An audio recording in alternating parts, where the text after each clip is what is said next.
can still join us in the next batch.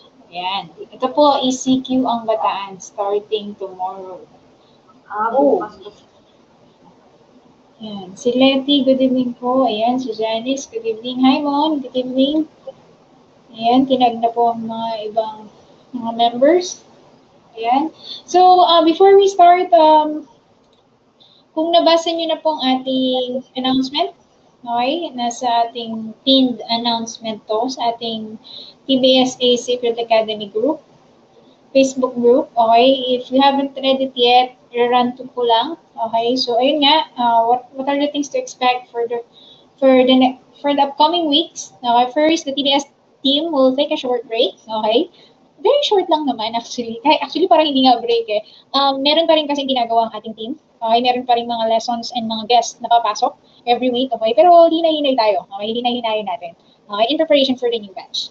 Okay, and then meron din tayong isang what do you call this? We have this parang segment na never been shared TBSA story. So everyone, we encourage everyone to share their journey inside the TBSA. Okay? Okay, bakit ba? Sabi ko nga dun sa post ko, to spread light to unknown tomorrow. Okay, let's encourage one another. This is the season to spread kindness, okay, love, awareness, okay, help to other people. Diba? And in return, okay, sa lahat ng mga mag-share ng stories nila, mga pwedeng, hindi lang naman success story, even their challenges, okay, while pursuing this online bookkeeping journey, okay, we have this private group coaching with them. So, ayan, I can see that isa pa lang ang nag-comment doon. So, sa mga nahihiya, you can message us or you can fill out the form. Okay, we have the Google form there. Okay, so hindi ko po nakita yung mga responses, but we will check it in the next coming days. Okay, so ayan, we encourage you guys to fill out the form. Okay, importante po ang feedback and suggestion niyo po sa amin to continually improve the academy. Okay, so let's also appreciate our TBSA team. Ayan, si Johan and si John Mark. Ayan, and si TL Kim and all the team leaders. And of course, our coach, si Miss Alki. Ayan. Ang bilis. Ayan po. So, ayan, di ka na po tatagalin dahil very exciting and maganda na naman po yung topic na pag-uusapan natin tonight. It's about discovery call and sending proposals. Okay, so take it away, Miss Alvi, and have a great day, guys. See you around. Okay. Ayun. Okay, good evening, Miss Joy. Ayun, si Miss Joy. Okay, to Miss Macy and Annalyn. Okay, tago mo na ako. Okay.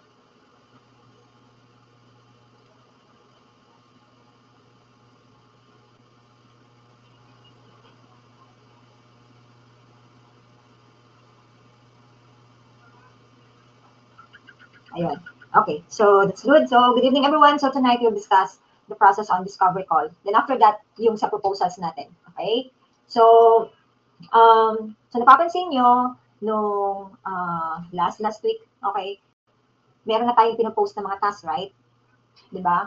From sending connection request to thank you message to SMIQ, meron pa tayong BCS, okay, we have cold email, so even we have a task of posting content sa ating social media platforms like LinkedIn, okay, and I've also encouraged you, diba, to join the LinkedIn pod, okay, para ma-develop din yung confidence nyo na magpo-post ng something valuable, okay, and we have also network reach out, diba? So, yun yung proseso ng ating CCPP, okay? Dito tayo, CCPP. Now, this process attracts warm leads, okay? Pag sinabi mo kasing warm leads, yun na yung prospects mo na may interest na doon sa iyo. So, it could be meron na silang needs, okay? And then naghahanap lang sila, nagkataon na yung nag-connect ka is nag-meet yung needs niya doon sa service mo, okay? Kaya kina-consider natin as warm leads, no? So, yung proseso ng ating CCPP, your client getting process natin, so yung pinaka-goal nun is ma-invite nyo sa DC or tinatawag natin discovery call. Okay, Coach, bakit kailangan ba natin na i-discovery call ang prospect? Okay. Number one is, mas okay na makikita ka ng prospect, right? That is also one way of building trust. Okay? Tsaka, kung makita ka, ibig sabihin, hindi ka fake. Hindi ka, kumbaga patotoo ka. Okay? Hindi ka scammer. Because you are confident of presenting yourself in front of him or her, di ba?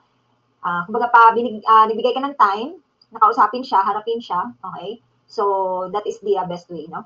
Kaya, every time na magtatanong yung prospect, how much is your rate, what do you do, yung mga ganun, and then meron na kayong konting conversation na gusto mo pang i-dig deeper, better to invite them for a discovery call, okay? Because the purpose of that, una-una, okay, para ma-build yung trust, okay, kasi siyempre nakikita ka na, no? And then, one way din is to build rapport, okay, from there. So, pag nakita ka na ni prospect, may confidence na siya na pwede nang sabihin yung issues niya, needs niya, later on, yung access na rin sa books, no? Kasi after ng discovery call, mag-audit ka na, okay? So, whatever your findings here in audit mo, ilalagay mo yan sa proposal mo, okay?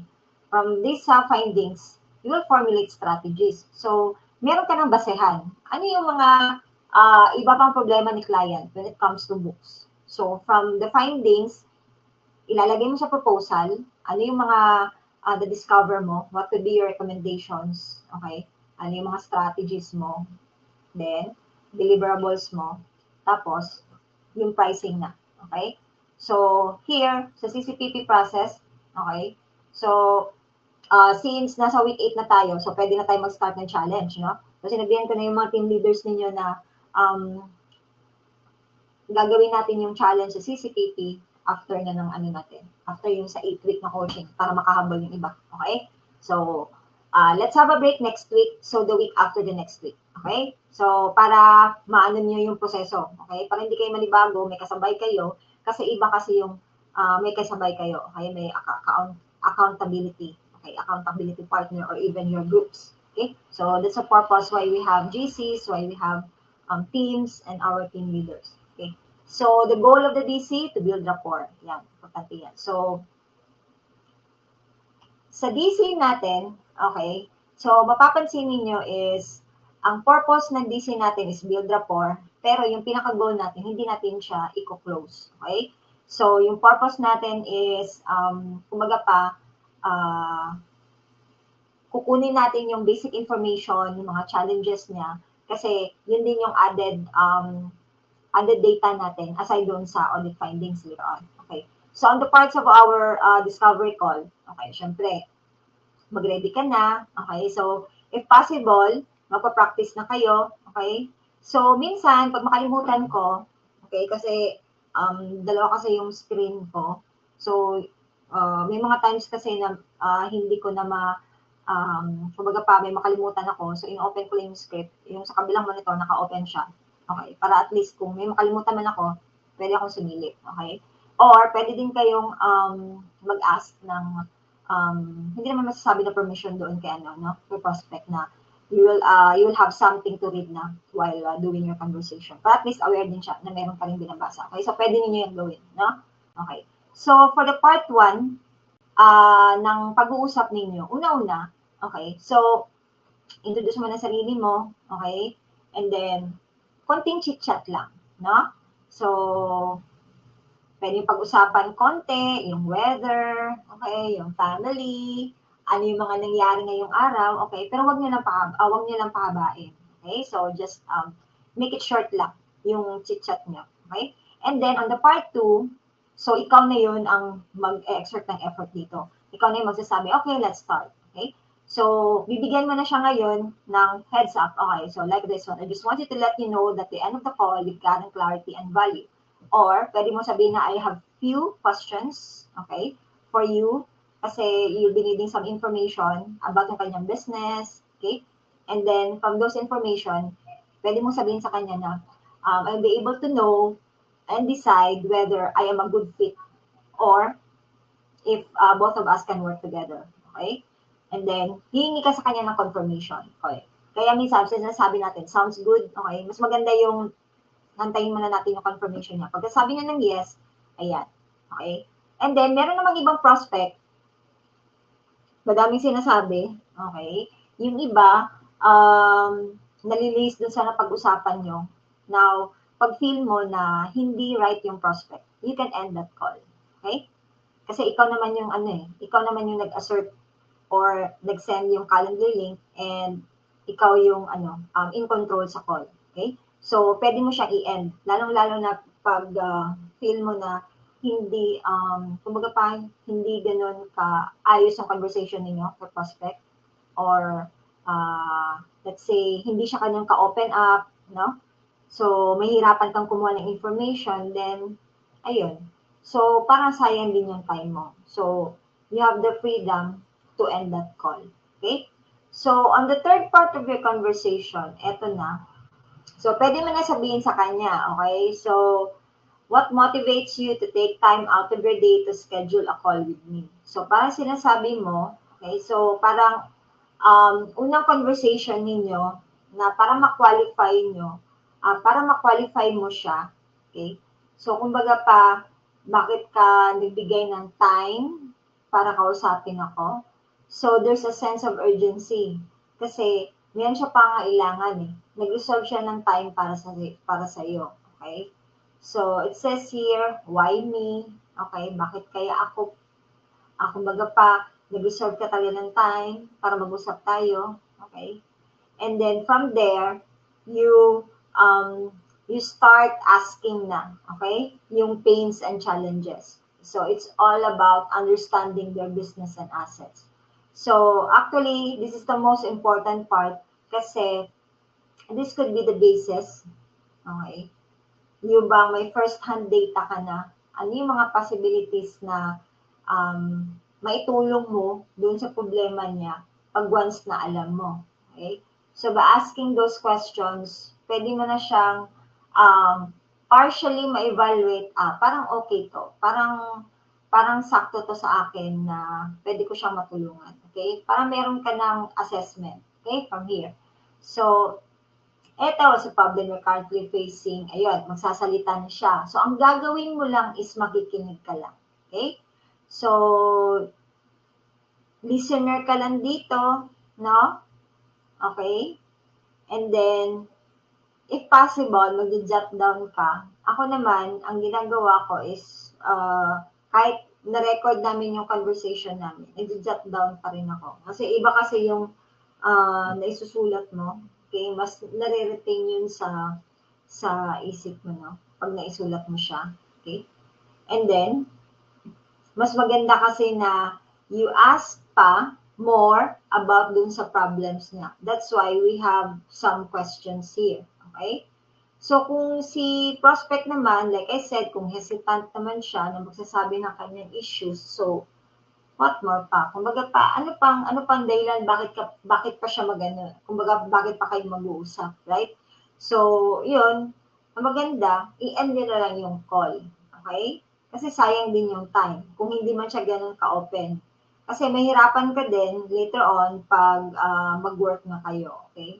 So, dapat si prospect ay open-minded siya, okay? Naisabi niya ano yung mga pains, ano yung mga challenges, so that you can ask these questions na after nung yung kanyang pagsasalita, no? Kasi magiging listener tayo on that part.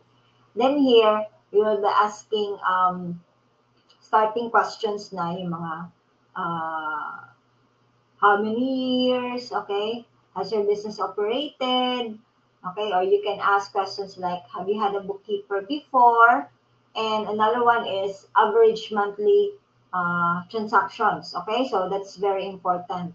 Kasi you will have that assessment na kung kaya mo ba to siya. Okay, kung sinasabi niya na 4,000 transactions a month. Okay, so you will have that questioning bakit kaya 4,000 transactions, okay?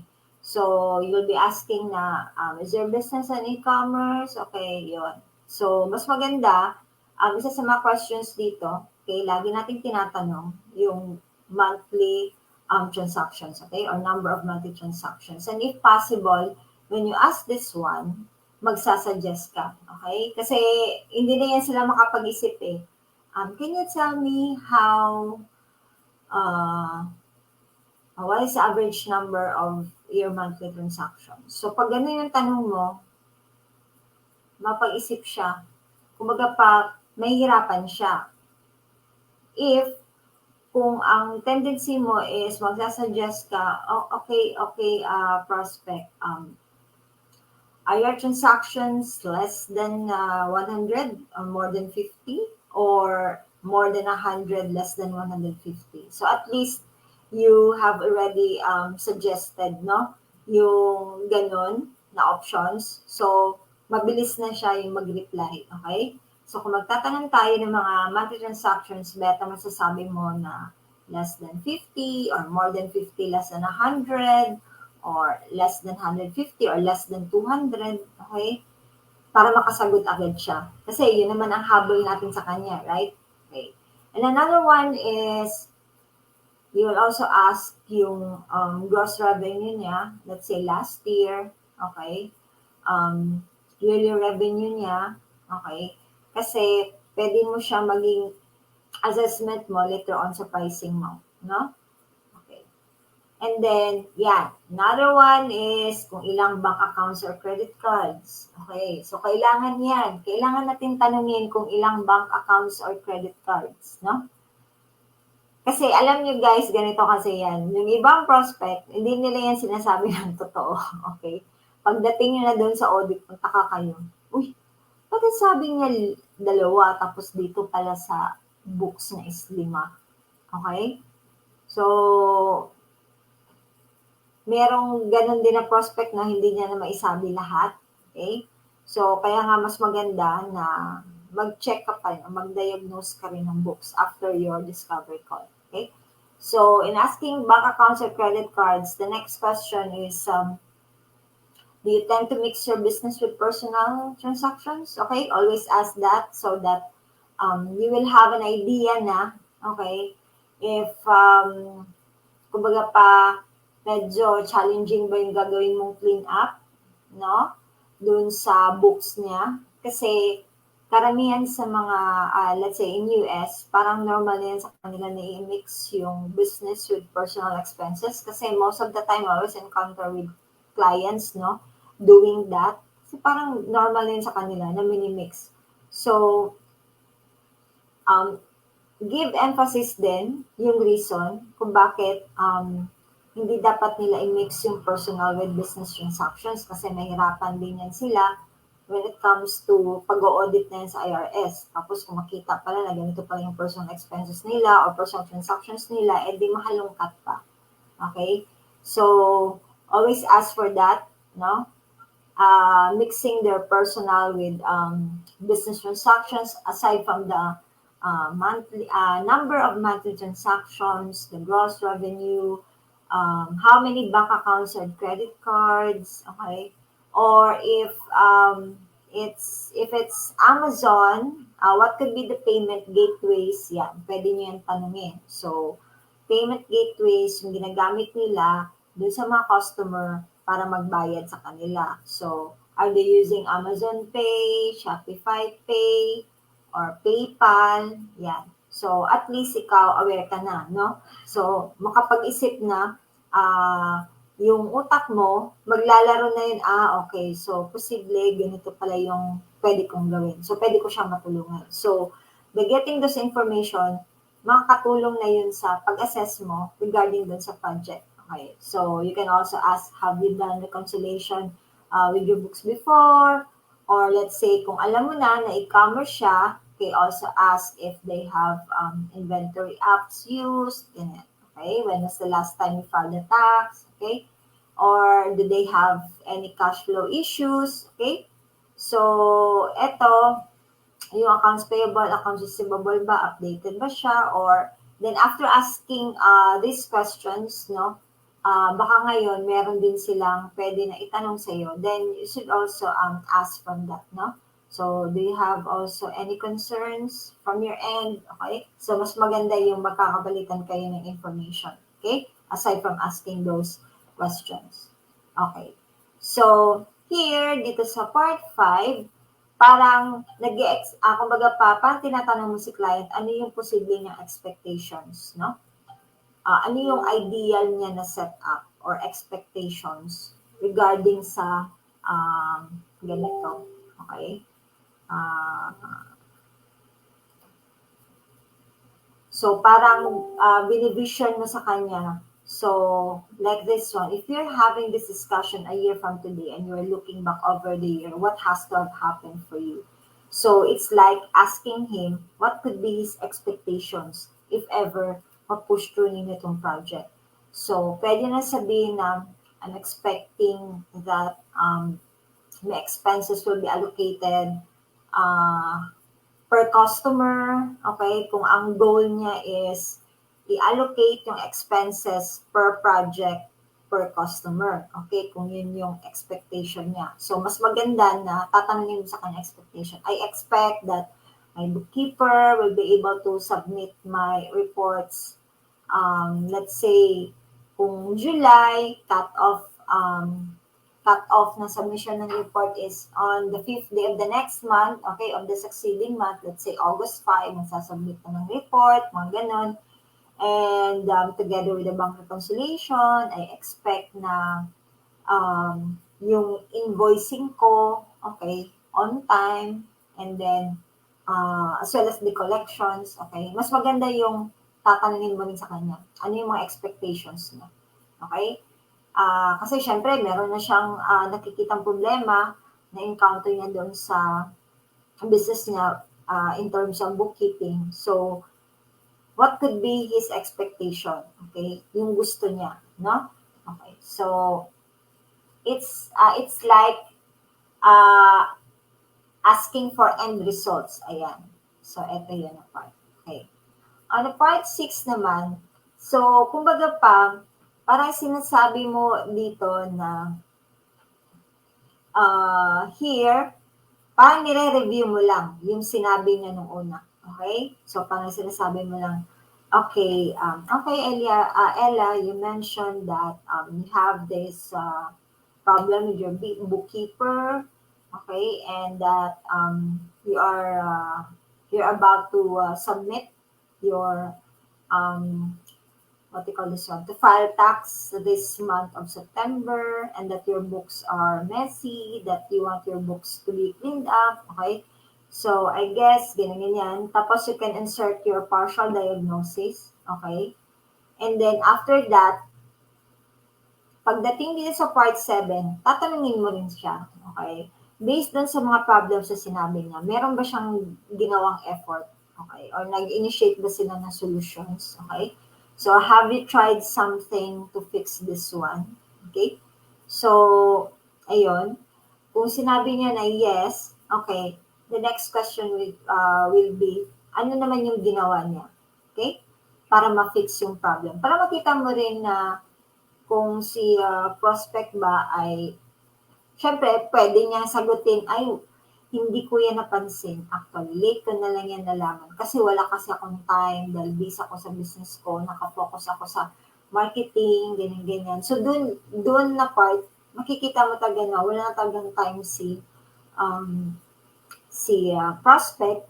Then, ganong issue na wala na siyang time, okay, pwede mo yan siyang bigyan ng malaking impact, lalo na pag gumawa ka ng proposal.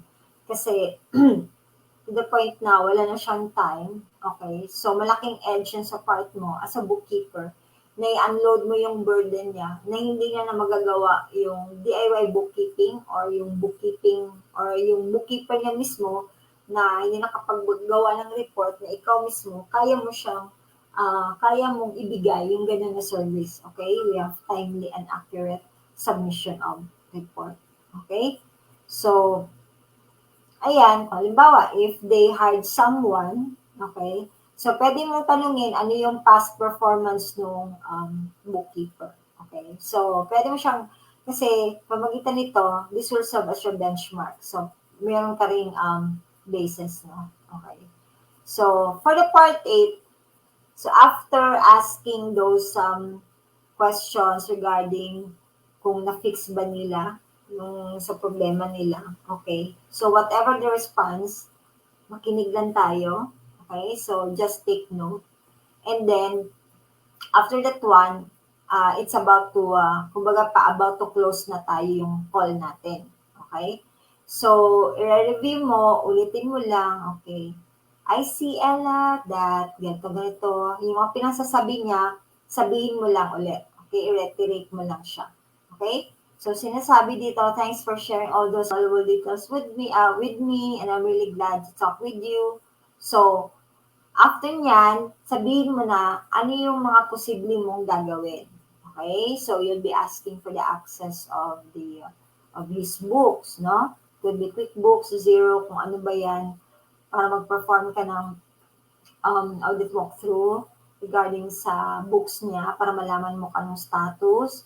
And then, coupled with that, you also mentioned the non-disclosure agreement para ma-feel niya na, uy, at least professional itong tao na to, bibigyan ako ng disclosure agreement kasi hawakan niya yung libro ko. Okay? Para they will feel secured and confident na mabibigyan ka ng access dun sa books nila. Okay? Then, after telling that, sabihin mo din na after your audit walkthrough, you'll be sending the proposal together with the strategies, deliverables, the time frame, and the investments. Okay? And then, mention also ano yung probable date na isubmit mo ang proposal. Okay? Bakit sinasabi natin? Para may sense of urgency din tayo kasi iba din yung may deadline. Okay? And aside from that, pag sinabi mo yun, ibig sabihin you're confident na you are taking that responsibility of going to submit that proposal on that date.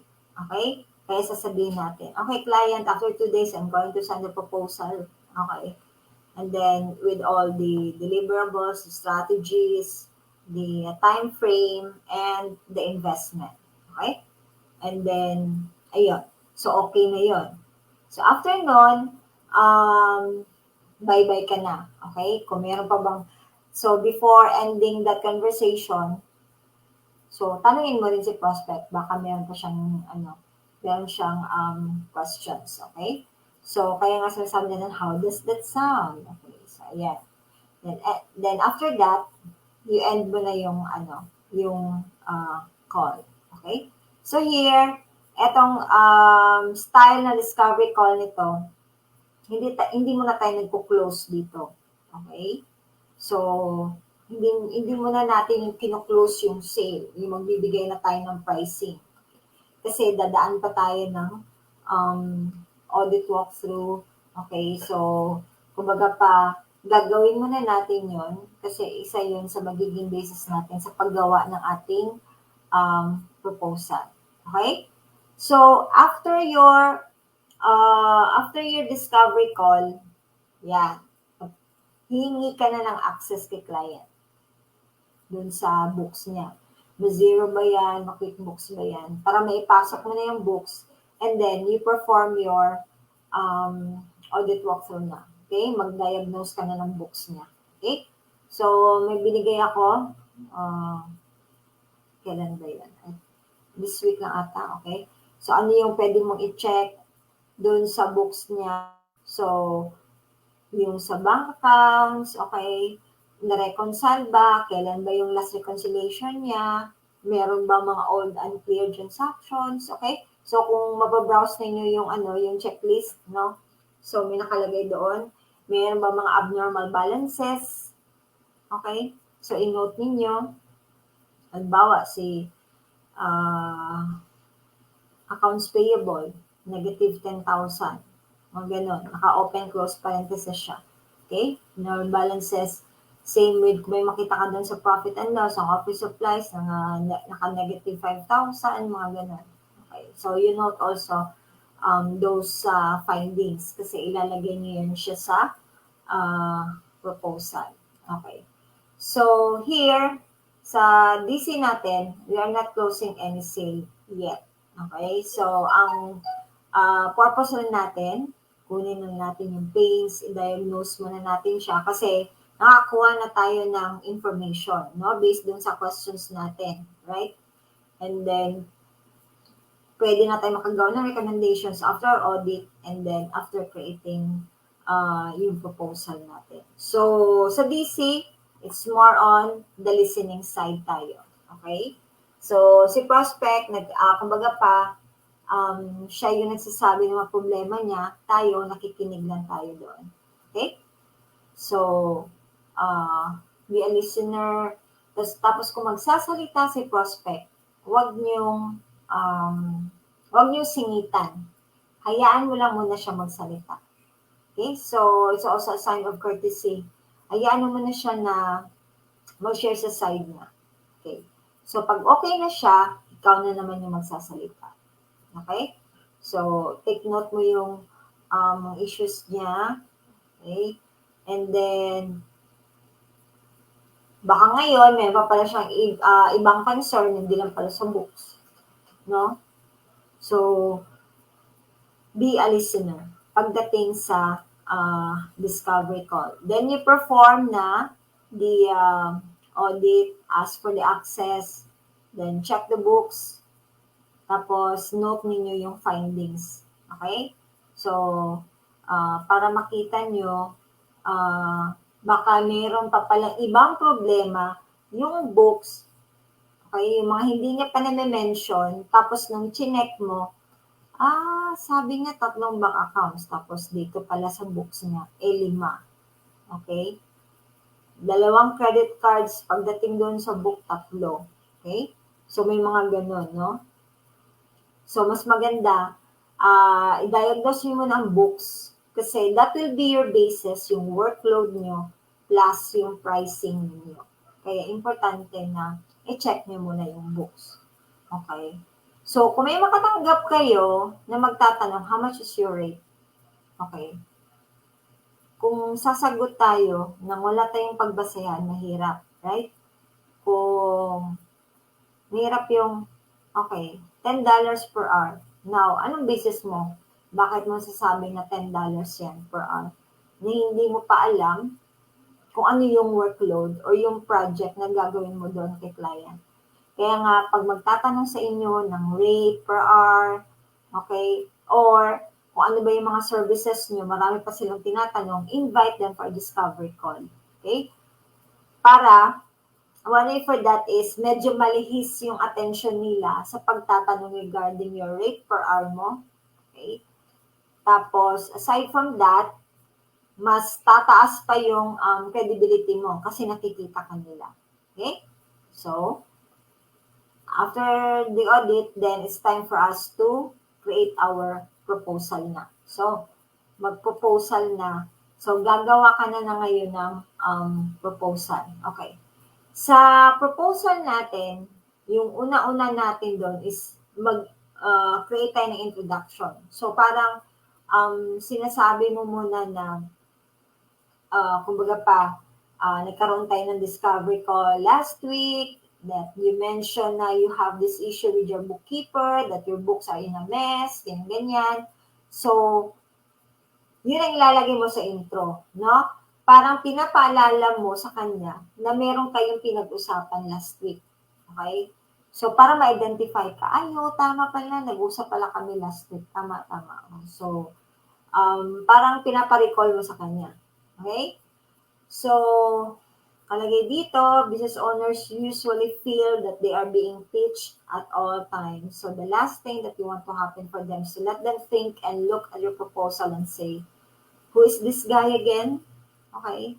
So, pag pinaalam mo sa kanya na, hey, John, we have a talk last week and that you have this issue regarding your books. Okay? So, ipaparecall mo sa kanya. No? So, kaya nga nakalagay siya sa first part ng proposal.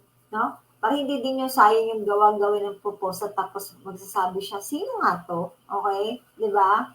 No? So, mention also here yung biggest problem niya para ma-recall niya ulit. No? Ano yung mga pains, ano yung mga challenges na pinag-mention niya. Okay? You mentioned that, what do you call this one? Your bank account, blah, blah, blah, has not been reconciled since ganon, okay? So, or, i-mention mo rin, let's say kung may problema sa dun sa bookkeeper, you mention that your bookkeeper left you since ganito, and then your books are not yet updated since ganito. Okay, so you also mentioned that one. So, it's all about recalling yung encounter ninyong dalawa. Okay? So, parang ganito, I'm really glad that you reached out to me regarding your bookkeeping issues from your previous bookkeeper. I'm positive that we can address this issue of late submission into submitting reports on time. Okay. So, dito, pagdating naman sa campaign focus naman. So, dito, kumbaga ang focus nito is, parang ano ka na nito, parang you are suggesting what could be. yung posible mong gagawin, okay? Parang nakasummarize lang siya, pero hindi pa talaga naka-detail, no? Okay? Parang masasabi niya na you know what you are doing and that you have that solution sa problem niya. Okay? So, it focuses here having a quickest win for your client. So, halimbawa, you mentioned that you have issues about your previous bookkeeper and his work, and with that, I see that we need to check first your books to get the diagnosis of the status and relay the results of the checking so we can make better deliverables to produce an accurate financial reports for your business and for taxation matter. Okay? So, yun yung sample nung part dun sa campaign focus ng proposal.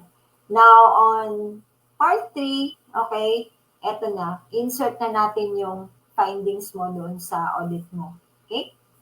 So, the more na mas specific ka, the better. Kasi makikita nila na you are that expert, okay? And you know what you're doing, no? Okay, so here you will mention audit results, no? So, since nakapagbigay ka na ng NDA, may access ka na dun sa books ni client. Okay. So, mag-audit ka na. So, meron tayong checklist. Yan. Guide niyo yun. Then, you make a note, no? Yung sinasabi ko kung meron bang mga abnormal balances, meron bang mga banks and credit cards na hindi na-reconcile, yung mas na reconciliation, updated ba siya, ganyan. Okay? So, i-state niyo siya. Okay. Tulad nito, from the audit performed, okay, here are my findings. Ayan. So, nakaspecify siya. May naalala ko yung isa kong prospect na nakita niya yung audit findings ko. Sabi niya, hey Alfie, I really admire your findings. Very detailed daw. Pero ang counter question ko sa kanya, do you understand that? Sabi ko ng ganun. So, ang ginawa ko, nag-DC kami ulit, okay? Para in-explain ko sa kanya. Ano ibig sabihin nun? So, mas maganda yung ganun. Okay? So, ayan, i-detail nyo. So, here we have undeposited funds, remain unclear. Okay, there are still 1,020 transactions under for review. Okay, ibig sabihin, ipapasok mo pa lang sa QuickBooks. So, masyadong madami, right? Okay. Then, you have a negative balance of accounts receivable. So, amounting 45,567. And last, bank reconciliation of bank account. Okay, state the account number. Yan. And the last reconciliation, no? Okay. So, specify ninyo dito sa findings, no? So, kung kahit 20 ba dyan, okay, or 15, ilagay nyo. Okay? So, para makita niya na meron siya, kumbaga pa, he will perceive you as an expert because you know what you are doing. You have stated the findings and that place in that proposal, so confident siya sa ginawa mo. Okay? And then next is you outline your strategy. So what could be your strategy para ma-address mo yung findings na yun? Okay? So here you are going to address problem stated plus your audit findings and then outline the effective strategy. Okay? And let the client show that he cannot do it on his own. Okay? So, ito yung magiging sample ng strategy, no? So, ayan. So, pinapakita na manghingi kami ng bank statement sa'yo. Okay? Kung meron mang kailangang i-manually upload, yan, i-convert pa natin yan. Kasi pag makita niya na, lalo na pag mahaba yung strategy niya, that could be, kumbaga pa, basis din kung anong tawag nito? Kung justifiable yung pricing mo. So, kung makikita niya na i-convert ganito kadami yung transactions, especially yung manual uploading ng bank feeds, okay? So, kung pinapakita mo yun, then, pag ganito yung pricing, ma-justify siya. Okay? Kung bakit ganun yung presyo na ibibigay mo sa kanya. Okay? So here, nakadetalye, okay. So get bank statements, convert bank from PDF to CSV, do add match transfer, okay, and then cross-checking. So most of the time, if you want to update or clean up the books of your clients, especially uh, yung mga past year transactions sila, eto at eto pa rin gagawin nyo. Okay? Paulit-ulit pa rin yan. No? Hingin nyo yung bank statement. From the bank statement, pag kulang, convert PDF to CSV. Then, you manually upload that to QuickBooks. Then, pag nasa kay QuickBooks na, categorize nyo na yan. So, you perform add match transfer. Okay? And then, from there, pag pumasok na siya kay QuickBooks, o pumasok na siya kay Xero, okay? So, mag-perform na kayo ng reconciliation, or you can also download reports like here and do the cross-checking, okay? To determine whether there are transactions which are unrecorded, okay, or transactions which should not be part of that, what do you call this one? To that month, no? Doon sa bank, okay? Or whether there are transactions that are miscategorized, okay? So, ginagawa natin to kasi lagi at lagi yung nagkakamali. Kahit naka-AI pa yan si QuickBooks, no? Kahit yun nga sinasabi nila, automated na. Kaya lang, nagkakamali pa rin dahil nagkakaroon ng double recording ng amounts. Okay? So, umuulan na. Sana wag lang lumakas. Okay. So, step 5, we have timelines and deliverables. So, here, ipaplano mo na ano yung magiging timeline mo sa kanyang submission of reports, no? So, here, day 1 to 7, 8 to 10, yan. Nakaspecify na siya. Okay? So, ang purpose lang nito is para hindi ka ma-micromanage ni client. Okay? Para hindi siya siging tanong, uy, Alfie, kailan ba yung submission ng report mo? Uy, Alfie, bakit ganito? Ano ba? Saan ka na ba ngayon? Okay? So, may iwasan yun. No? So, this gives your client a feeling of confidence. Okay? Na micromanage ka. Kasi nakaspecify na yung timetable mo, ano yung deliverables mo. And then here, part 6, eto na, investment ng project. Now, for your pricing, if possible, huwag ka mag-focus sa isang pricing. Okay? At least 2. Pwede din 3. Okay? Nasa sa inyo yan. No? Why? Pag isa kasi, ang tendency niyan, it's either yes or no lang. But once na 2 yung pricing, na pagpipilian niya, mas malaki pa rin ang chance na mag-go pa rin yung project. Pipiliin niya man yung mas mura or yung mas mahal. Right? Kaysa yung isa na price, wala siyang choice, okay, take it or leave it lang. Parang gano'n. Okay? So, that's why we always present our pricing, okay, into 2 or even 3. And don't forget to ask for upfront fee, at least 20 to 30% or even 30% doon sa total project mo. Okay, what's the purpose of upfront fee? Okay, you'll be able to evaluate whether your prospect or your future client has the capacity to pay you. Okay? Kasi, ano din yan? Importante din, dapat safe din kayo. Kasi gagawin nyo to, pagpupuyatan nyo, magpa-planning pa kayo, mag-upload pa kayo, magko-convert pa kayo ng mga statements. Tapos ngayon, pag hindi ka hihingi ng upfront fee, towards the end na, patapos ka ng project, hindi ka pa nag-invoice. So, tapos yung nagbigay ka na ng update si client, sabi ni client, ay, hindi pa kami nakasingil, ganyan, marami pang excuses. So, kawawa ka rin. So, kaya humingi tayo ng upfront fee. If possible, always ask for upfront fee, especially for special projects, yung mga clean up and cash up. Kasi it will make an evaluation whether the client has the capacity to pay you. Okay? Then, the last part will be your closing. So, eto na yung sasabihin mo. Okay? So, I'm excited to work with you. Okay, and I don't want to make this strategy any more complicated. Just reply back with yes. Okay.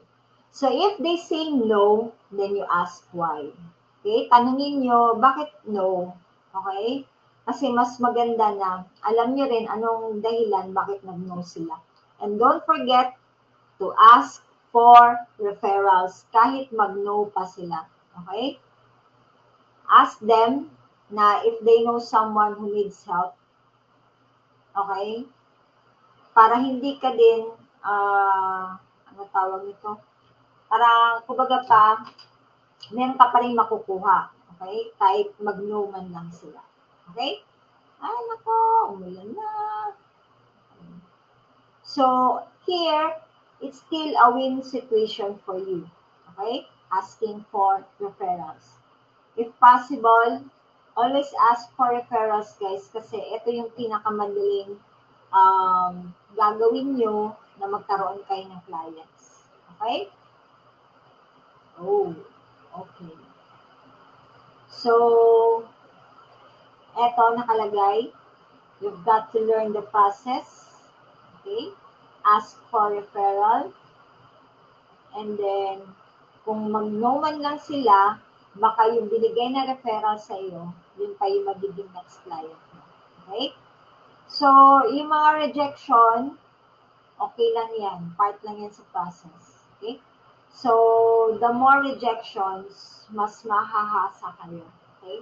Kakapal na yung sikmura nyo, hindi na big sa inyo yung nire-reject kayo, lalo-lalo pag hindi kayo sanay. Okay? At first, medyo mag-aalburuto kayo, bakit ganito, ganyan, ang ganda-ganda ng proposal ko, hindi pa rin kinuha ni prospect. Okay? So, mas maganda na i-take kita sa positive as part of your learning pa rin. Para hindi masyado big deal. Kaya nga, kung akong bibigyan ako ng proposal, hindi ako masyado mag-expect ng sobra-sobra. Okay? Para hindi masyado masakit sa dibdib. Okay? Pero hindi talaga maiwasan, no? Kasi, syempre, tao lang tayo. Tapos, sobrang effort na binigay natin. Part pa rin siya sa process, no? Na you have to learn and then move on. Okay? So, after sending your proposal, you wait at least 2 days or 1 day para i-update mo siya. Follow up mo, follow up mo. Ano na yung masasabi niya doon sa proposal. Okay. And then, ayun. Magsa-start na kayo mag-work sa project ninyo. Okay? So, and after that, gagawin na kayo ng onboarding clients pag I think meron akong pinost sa group yung wording. Ay, okay. Buti. Natapos din bago umulan. Naku, sobrang lakas ng ulan. Okay.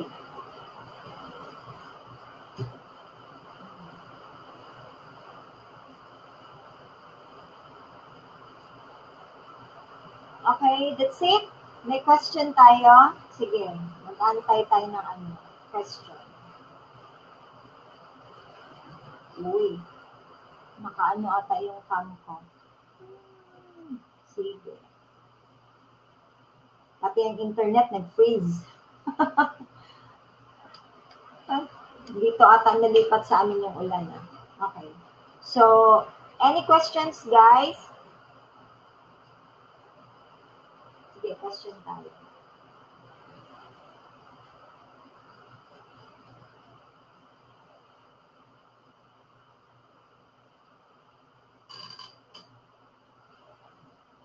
Okay, question. Okay. Usually, yan ng mga hesitations is hindi ko masyado kabisado mag-English. Okay? Yung mga issue.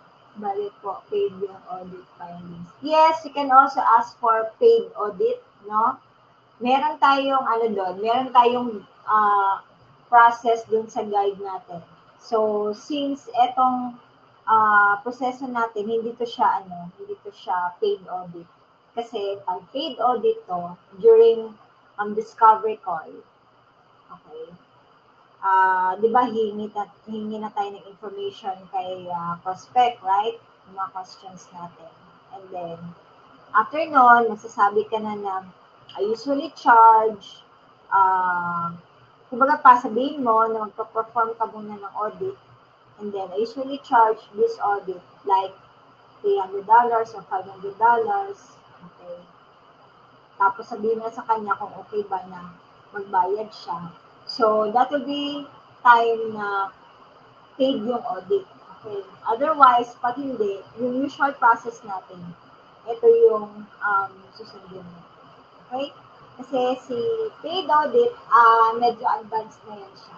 O pwede kung halimbawa, kung susubukan niyo yan siya ngayon, then okay lang. Okay?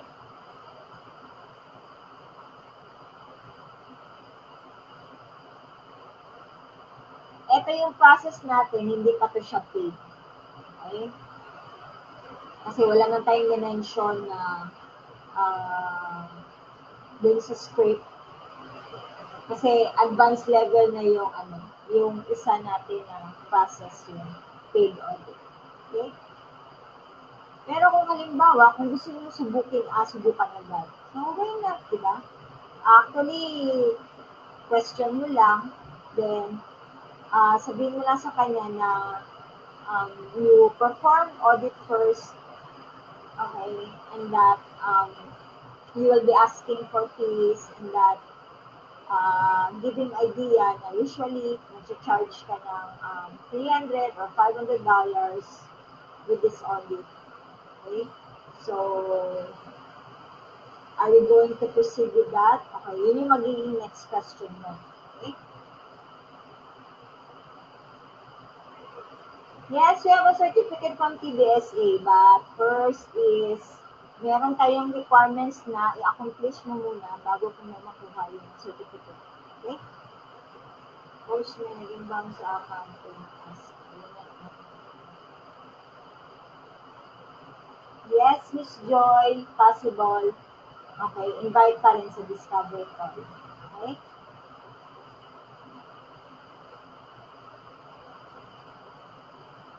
So, from Athena, yes, Athena, meron tayong certificate, meron lang tayong i-accomplish para mabigay yung certificate. Okay?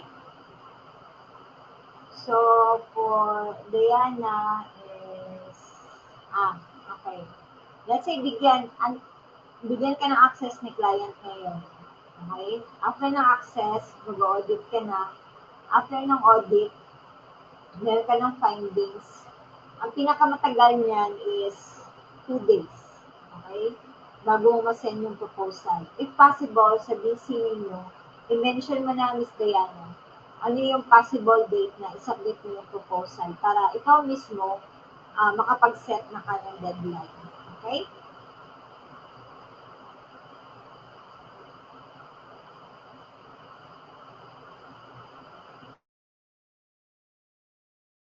So, may ano pa ba? May questions pa ba?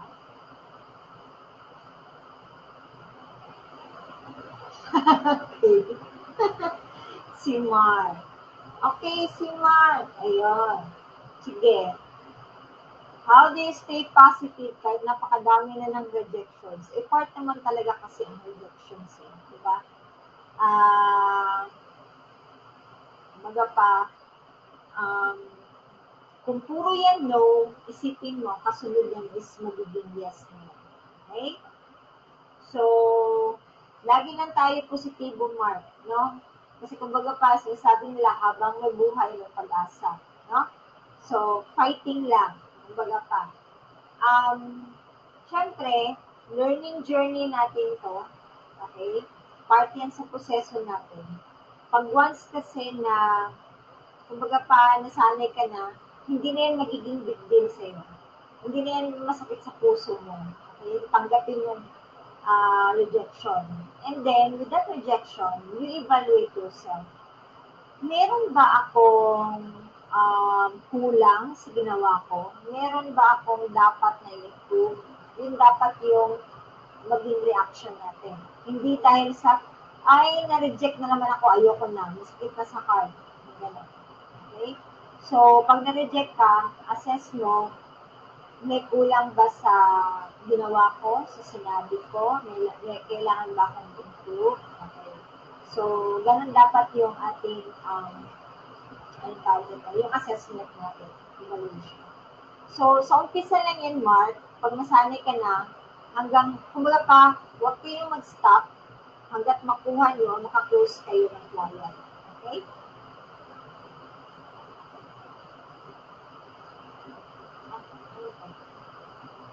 Ah,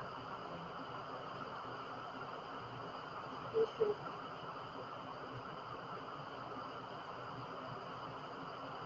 Oh, sure, Miss Athena, walang problema. 1 year naman yung access ninyo. Okay. So, actually, next week, um, next week is, magano tayo ng session ng clean up. Okay? Meron pa rin tayong session ng clean up. O, kahit uulit pa kayo sa budget o sasabay sa budget ko ng problema. Tapos, grabe na nakasang ulan. Sanang bumaha. Okay. And then, after that, mag-challenge tayo ulit sa CCTP kasi hindi natin na naituloy dahil madaming naghaboy sa lessons. Okay? Para sabay tayo.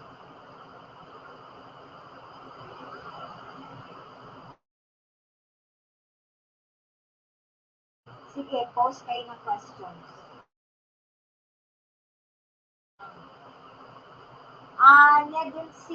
Wait. Okay. Ang Friday natin, this coming Friday, next week Friday, yes, meron tayo. Meron pa tayong ulit na review sa ating basic accounting. Okay, thank you for reminding me again na this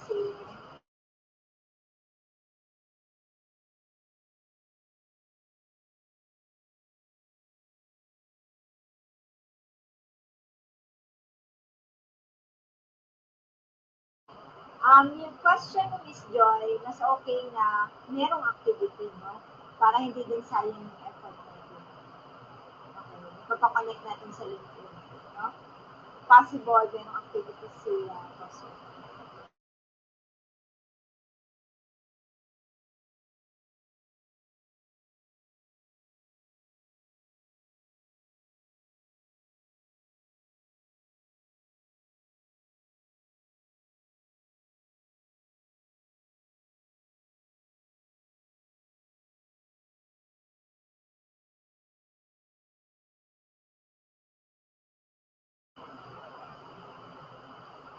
Ay, no. Hindi po, Mark.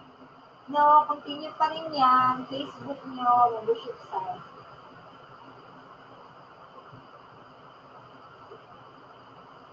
Ah,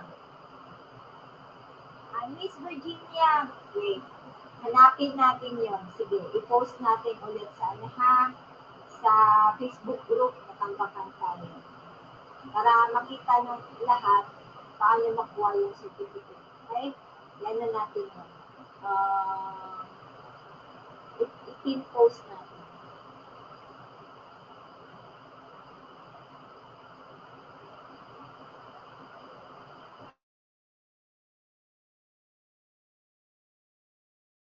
May cleaning, may clean up, clean up series, may challenge pa tayo.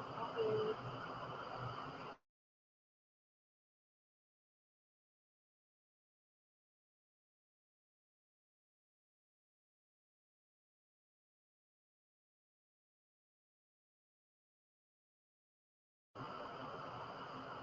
May pa ba? May question pa?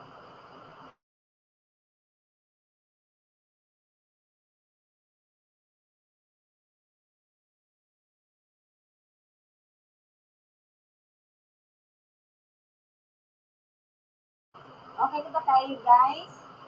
Okay na ba?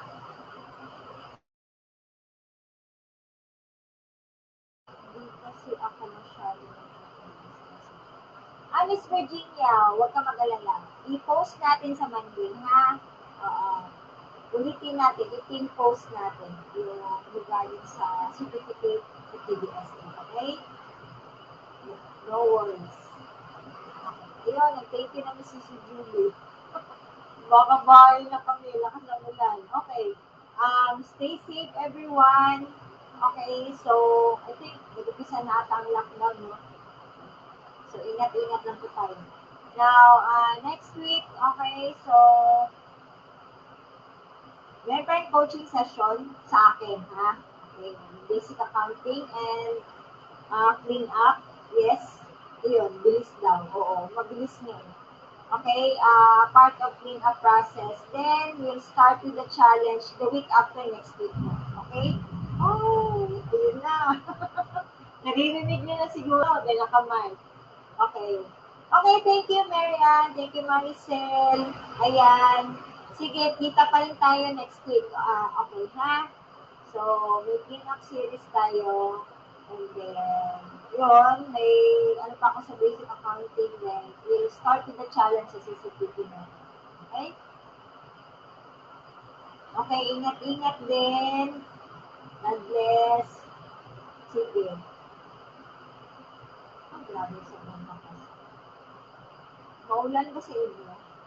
Ay, ngayon lang ang tutubulan. Okay.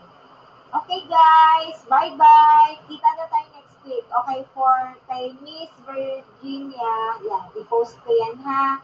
Okay, so, meron na akong assignment. Search ko lang yun. Okay.